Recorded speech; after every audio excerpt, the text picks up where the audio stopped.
स्वः तत्सवितुर्वरेण्यं भर्गो देवस्य धीमहि धियो यो नः प्रचोदयात्। उस प्राण स्वरूप, दुखनाशक, सुख स्वरूप, श्रेष्ठ, तेजस्वी, पापनाशक, देव स्वरूप परमात्मा को हम अपनी अंतरात्मा में धारण करें। वह परमात्मा हमारी बुद्धि को सतमार्ग की ओर प्रेरित करे। भाइयों बहनों, जय श्री राम, जय गुरुदेव, जय माँ आदिशक्ति।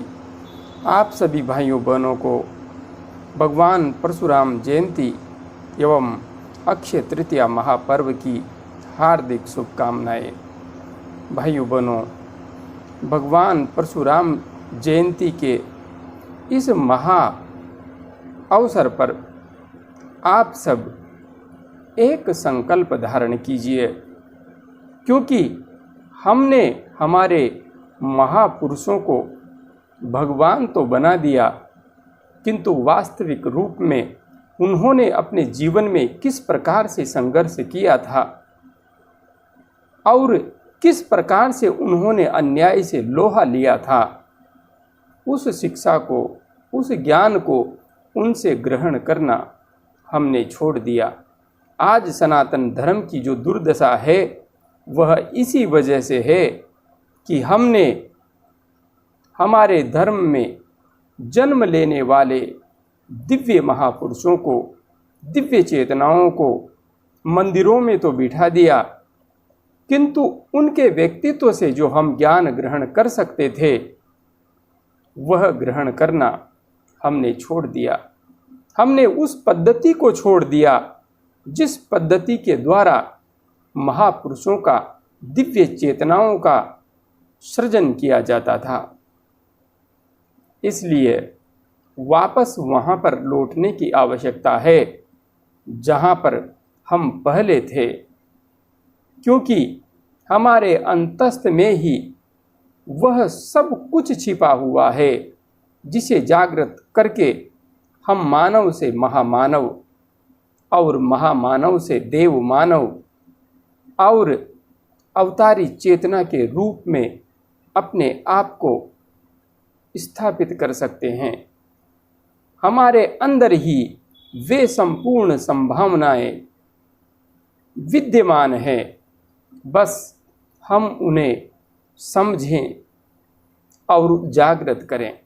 यदि हम ऐसा कर पाते हैं तो हम अपने जीवन को वास्तविक रूप में सार्थक करेंगे और इस समाज के लिए भी, मानव मात्र के लिए भी, इस संपूर्ण सृष्टि के लिए भी हम वह देकर जा सकेंगे जो वास्तव में एक अमूल्य योगदान होगा, एक अतुलनीय योगदान होगा।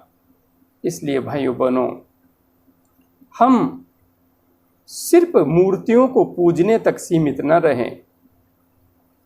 मूर्तियों को पूजने से आप वह प्राप्त नहीं कर सकते, वह ग्रहण नहीं कर सकते जो कि उस मूर्ति में बैठा हुआ प्रतिबिंब हमें दिखाई दे रहा है, उसके व्यक्तित्व से हम सीख सकते हैं।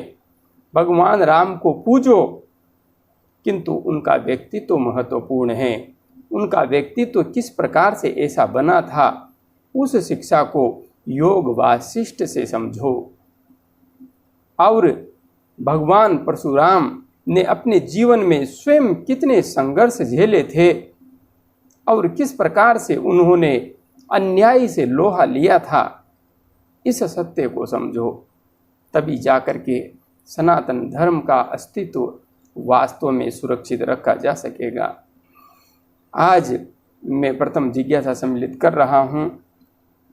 बहन ब्यूटी कुमारी जी ने बेगूसराय बिहार से अपनी जिज्ञासा प्रकट करते हुए लिखा है, पूज्य श्री गुरुदेव जी को चरणों में कोटि कोटि प्रणाम। प्रणाम बहन, प्रणाम, खुश रहिए। मैं कोरोना से पीड़ित थी, पूरे परिवार सहित आपसे बात करके आशीर्वाद लिया। दूसरे दिन से बेड से उठने की हिम्मत होने लगी। तब से आप मेरे हृदय में वास करते हैं हमेशा। मैं अब ठीक हूँ।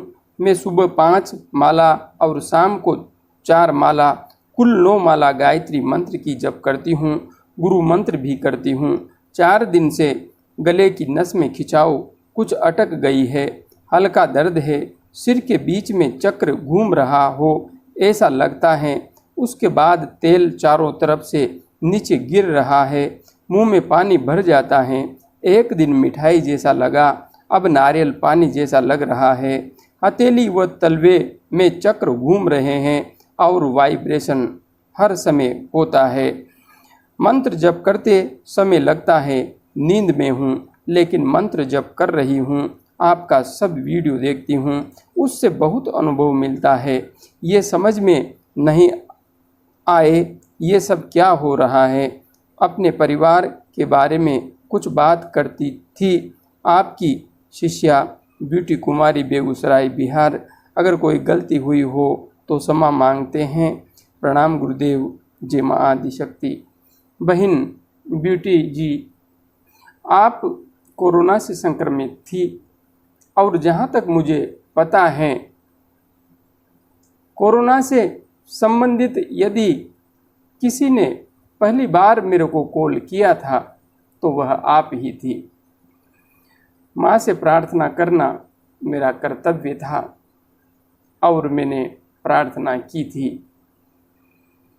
जहाँ तक बात है, आप स्वस्थ हुई, आपको स्वास्थ्य लाभ हुआ, इससे बढ़ कर के मेरे लिए अन्य कोई खुशी की बात नहीं हो सकती। हाँ, यह तो उस माँ के ऊपर ही निर्भर करता है कि वह मेरी प्रार्थना को कितना सुनती है और कितना नहीं सुनती है। मैं तो आप सबके समान एक सामान्य सा इंसान ही हूँ, कोई भगवान नहीं, कोई अवतार भी नहीं, बस एक साधारण सा इंसान हूँ। किंतु बस हम जिस परमपिता परमात्मा की, जिस जगत जननी माँ की शरण में होते हैं, तो थोड़ा सा फर्क सिर्फ इतना सा पड़ जाता है कि हम जिसके जितने नज़दीक होते हैं वह हमारी बात को उतना ही जल्दी स्वीकार कर लेता है। माँ ने मेरे निवेदन को स्वीकार किया, इसके लिए माँ का हार्दिक आभार। और आगे आपने जो अपनी स्थिति यहाँ पर लिखी है उसका थोड़ा सा विश्लेषण कर लेते हैं। आपने लिखा है, तब से आप मेरे हृदय में वास करते हैं। बहन, ऐसी कोई बात नहीं है। आपका यह सम्मान, यह हृदयगत भाव एक स्वाभाविक प्रक्रिया है, किंतु इसमें मेरा कुछ भी विशेष नहीं है। यह सब कुछ तो माँ का ही है। आप इसके लिए माँ को ही धन्यवाद दीजिए। मैं अब ठीक हूँ। सुबह 5 माला और शाम को 4 माला, कुल 9 माला गायत्री मंत्र की जप करती हूँ। बहुत ही सुंदर स्थिति है। आप 9 माला कर रही हैं, बहुत अच्छी स्थिति है ये। और निश्चित रूप से आपको माँ के चरणों में दिव्य स्थिति प्राप्त होगी, इसमें कोई भी संशय नहीं है। आप इसे चाहें तो 11 माला तक यदि कर सकें तो अवश्य कर दीजिए। गुरु मंत्र की भी करती हूँ, कोई दिक्कत नहीं है, आप 9 ही करती रहिए। 4 दिन में गले की नस में खिंचाव कुछ अटक गई है। यहाँ पर गले में यदि कुछ अटक रहा है तो विशुद्धि चक्र का जागरण कैसे करें, आप उस वीडियो को देख लीजिए और उसके अनुसार साधना कीजिए, आपको निश्चित रूप से लाभ मिलेगा। हल्का दर्द है, सिर के बीच में चक्र घूम रहा है ऐसा लगता है। बिल्कुल आपकी कुंडलिनी ऊर्जा सक्रिय हो गई है और कंठ चक्र में अभी थोड़ी रुकावट है, इसकी वजह से थोड़ा सा आपको दर्द का एहसास हो रहा है। बाकी सब कुछ ठीक चल रहा है। उसके बाद तेल चारों तरफ से नीचे गिर रहा है। स्पष्ट रूप से आपको अमृत तत्व की भी प्राप्ति हो गई है। तो निश्चित मानिए माँ की विशेष कृपा आपको मिल रही है। बस आगे बढ़ती रहिए। अमृत आपके शरीर से सब कुछ बदल के रख देगा, सब कुछ। मुंह में पानी भर जाता है। यह पानी नहीं है, यह दिव्य अमृत है। एक दिन मिठाई जैसा लगा, अब नारियल पानी जैसा लग रहा है। इसका स्वाद बदलता रहता है, कभी घी जैसा भी लगता है। इसलिए आप आगे बढ़ती रहिए। हथेली व तलवे में चक्र घूम रहे हैं, स्पष्ट रूप से ऊर्जा क्रिया कर रही है और वाइब्रेशन हर समय होता है।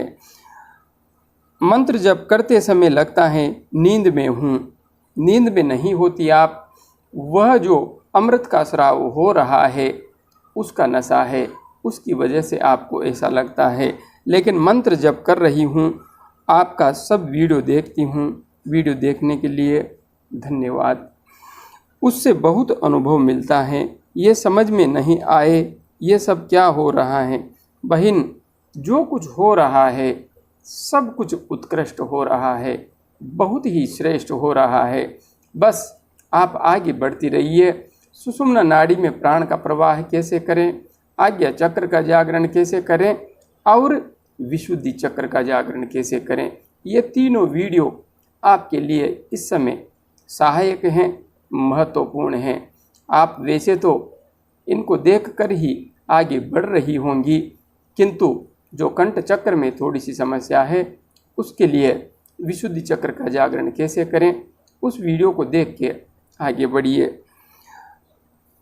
आगे आपको यदि कुछ विशेष बात करनी है तो आप कर सकती हैं, किंतु यहाँ पर आपकी जो भी स्थिति है सब कुछ अच्छी है। और हाँ, यहाँ पर गलती जैसा कुछ भी नहीं है। आपने अपने भावों को अभिव्यक्ति दी है, बहुत बहुत धन्यवाद। और मेरा आशीर्वाद आपके साथ है, शुभकामनाएं आपके साथ हैं।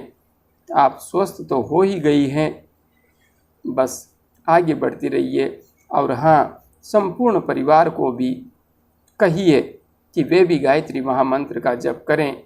निश्चित रूप से संपूर्ण समस्याओं से पार निकल जाएंगे। आगे बहन विद्या दत्ता जी ने अपनी जिज्ञासा प्रकट करते हुए लिखा है, गुरुजी, ध्यान और साधना के लिए ज्ञान जरूरी है तो हमें कौन सी पुस्तकें पढ़नी चाहिए? बहन विद्या जी, निश्चित रूप से ध्यान के लिए हमें स्वाध्याय करना अत्यंत आवश्यक है, अत्यंत आवश्यक है। यदि हम सिर्फ साधना ही करते हैं, ग्रंथों का स्वाध्याय नहीं करते, तो हमारा जोश शीतल होने लगता है, हम आलस्य से भरने लगते हैं। क्योंकि जब तक हमारी चेतना जागृत नहीं होती है तब तक यह स्थिति बनी रहती है। इसलिए ग्रंथों का स्वाध्याय अत्यंत सहायक होता है। हमें इससे प्रोत्साहन मिलता है, उत्साह मिलता है, एक नई चेतना का संचार हमारे अंदर होता है, क्योंकि ऋषियों के शब्द हमारे अंदर जीवंत प्राण बन जाते हैं। इसलिए सबसे महत्वपूर्ण है उपनिषदों का स्वाध्याय कीजिए। आप किसी भी बड़े गायत्री शक्तिपीठ पर जाइए या युग निर्माण योजना मथुरा के पते से आप ऑनलाइन भी उपनिषद मंगवा सकती हैं। पूज्य सद् गुरुदेव ने ज्ञान खंड, साधना खंड और ब्रह्म विद्या खंड नाम से संपूर्ण उपनिषदों को संकलित किया है और लगभग 1000 रुपये करीब में आपको संपूर्ण उपनिषद उपलब्ध हो जाएंगे। इसलिए उपनिषद सबसे महत्वपूर्ण है। उसके बाद में एक महत्वपूर्ण ग्रंथ है जो विभिन्न ग्रंथों से पूज्य सद्गुरुदेव ने संकलित किया है, गायत्री महाविज्ञान। इसमें गायत्री साधना से संबंधित आपको संपूर्ण तत्व स्पष्ट रूप से समझ में आ जाएगा। इसलिए इस ग्रंथ को भी आप अवश्य मंगवाइए और स्वाध्याय कीजिए। आगे बहन आरती राणा जी ने अपनी जिज्ञासा प्रकट करते हुए लिखा है, गुरुजी प्रणाम। प्रणाम बहन प्रणाम। गुरुजी, मैं ध्यान कर रही हूँ।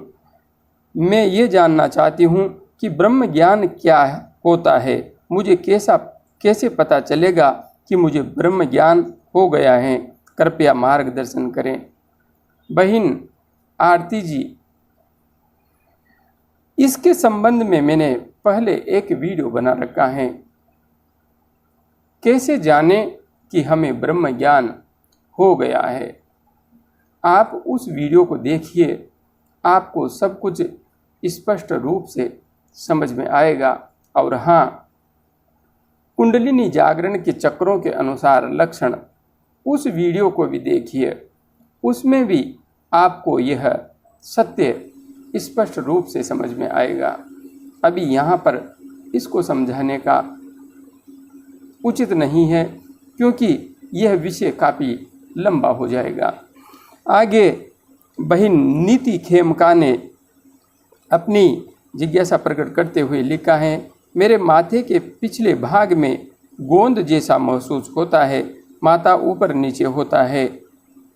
बहन नीति जी, आपने थोड़ा सा विस्तार से अपनी स्थिति को प्रकट नहीं किया। आप साधना कब से कर रही हैं, कितनी देर करती हैं, क्या क्या साधना कर रही हैं? अगर ऐसा लिखती तो निश्चित रूप से मैं आपकी स्थिति को अधिक स्पष्ट कर पाता, किंतु फिर भी गोंद जैसा यदि आपको माथे के पिछले भाग से महसूस हो रहा है, तो इसी प्रकार से एहसास, ऐसा ही एहसास अमृत के श्राव के समय भी होता है, किंतु मैं यहाँ पर आपको स्पष्ट कुछ भी नहीं कह सकता। हाँ, थोड़ा विस्तार से लिखिए, उसके बाद में विस्तार से समझाऊंगा। आगे भाई सोमेश अग्निहोत्री जी ने अपनी जिज्ञासा प्रकट करते हुए लिखा है, प्रणाम गुरुजी, प्रणाम सोमेश जी, प्रणाम। बहुत समय पहले ऐसा हुआ कि ध्यान करते समय अचानक से मुझे ऐसा लगा कि कोई शक्ति मुझे अंदर से ऊपर की ओर खींच रही है। झटका इतना तेज था कि मैं डर गया और वहीं पे ध्यान छोड़ दिया। मुझे लगा कहीं मेरी आत्मा बाहर ना निकल जाए। उसके बाद मैंने ध्यान छोड़ दिया। अब लगभग 6 महीने से मैं आपसे YouTube के माध्यम से जुड़ा हूँ। मुझे लगता है कि आपसे मुझे इसका सही उत्तर मिल जाएगा। पहली बार किसी से पूछा है, आप उचित समझ के उत्तर दें। अरे भाई सोमेश अग्निहोत्री जी, 6 महीने से आप मुझसे जुड़े हुए हैं और 6 महीने बाद यह प्रश्न पूछ रहे हैं, बड़े आश्चर्य की बात है। 6 महीने तक सोते रहे आप, बड़ी ही आश्चर्य की बात है। और आपने ध्यान भी छोड़ दिया। जब आप मुझसे 6 महीने से जुड़े हुए हैं और आप पहले ध्यान कर रहे थे, तो जुड़ते ही आपको मेरे से यह प्रश्न पूछना चाहिए था। आप तो बड़े धैर्यशाली निकले। चलिए, 6 महीने आपने गंवा ही दिए हैं, कोई बात नहीं, किंतु आज से ही पहले तो ध्यान शुरू कीजिए। और ये जो आपने यहाँ पर स्थिति व्यक्त की है, इस स्थिति में आपको कोई भी डरने की आवश्यकता नहीं है, बिल्कुल भी डरने की आवश्यकता नहीं है। सुषुम्ना नाड़ी में प्राण का प्रवाह कैसे करें और आज्ञा चक्र का जागरण कैसे करें, उन दोनों वीडियोज़ को देख करके पहले तो आप साधना मार्ग पर आगे बढ़िए। उसके बाद में जो कुछ भी अनुभव आपको होता है उसे यहाँ पर प्रकट करेंगे तो मैं आपको जवाब अवश्य दूंगा। पहले ये जो हुआ था उसे तो छोड़िए, क्योंकि अब उसके बारे में विस्तार से बात करने से कोई भी सार्थकता नहीं निकलेगी। इसलिए आप अभी साधना शुरू कीजिए। आगे भाई इंडियन ग्रेट न्यूज़ जी ने अपनी जिज्ञासा प्रकट करते हुए लिखा है, नमस्कार, मेरा एक प्रश्न है आपसे, क्या विधि विधान के बिना भी गायत्री मंत्र का जप कर सकते हैं?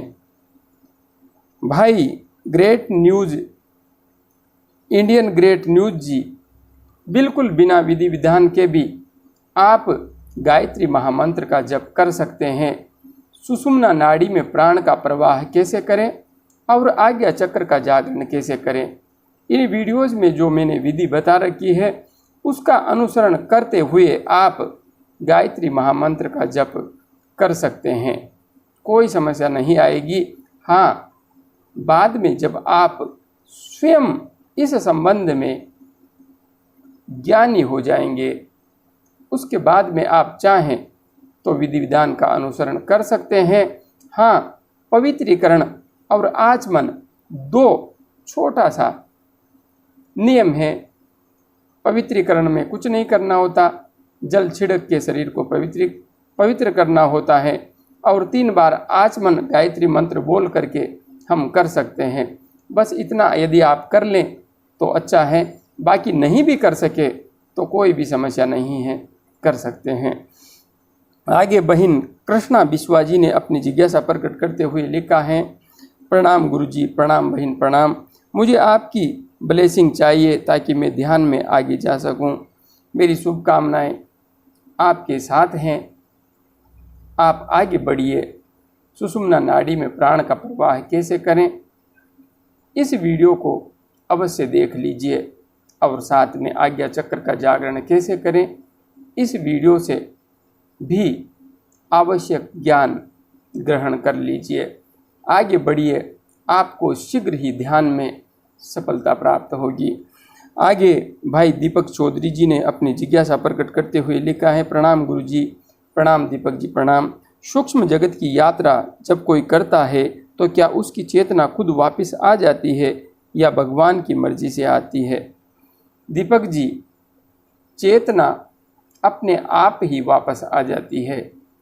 और हाँ, वह चेतना जो वापस आती है उसमें कहीं न कहीं भगवान की मर्जी भी सम्मिलित होती है, क्योंकि हम जो कुछ कर रहे हैं वह सब कुछ उस परमपिता परमात्मा एवं जगत जननी माँ की इच्छा से ही तो कर रहे हैं। वही प्राण तत्व, वही आत्म तत्व हमारे अंतस्थ में बैठकर ही तो यह सब कुछ कर रहा है। इसलिए दोनों ही बातें सत्य हैं, अपने आप ही आती है और उस जगत जननी माँ एवं परमपिता परमात्मा की इच्छा से ही आती है। आप आगे बढ़िए, डरने की कोई बात नहीं है। इस संबंध में साधक बहुत डरते हैं, लेकिन डरने जैसा कोई भी विषय नहीं है। आप साधना करते रहिए, ऐसी स्थिति पहले तो आएगी ही नहीं, और आती है तो इसमें कोई समस्या वाली बात नहीं है। अभी के लिए इतना ही। जय गुरुदेव, जय माँ आदिशक्ति।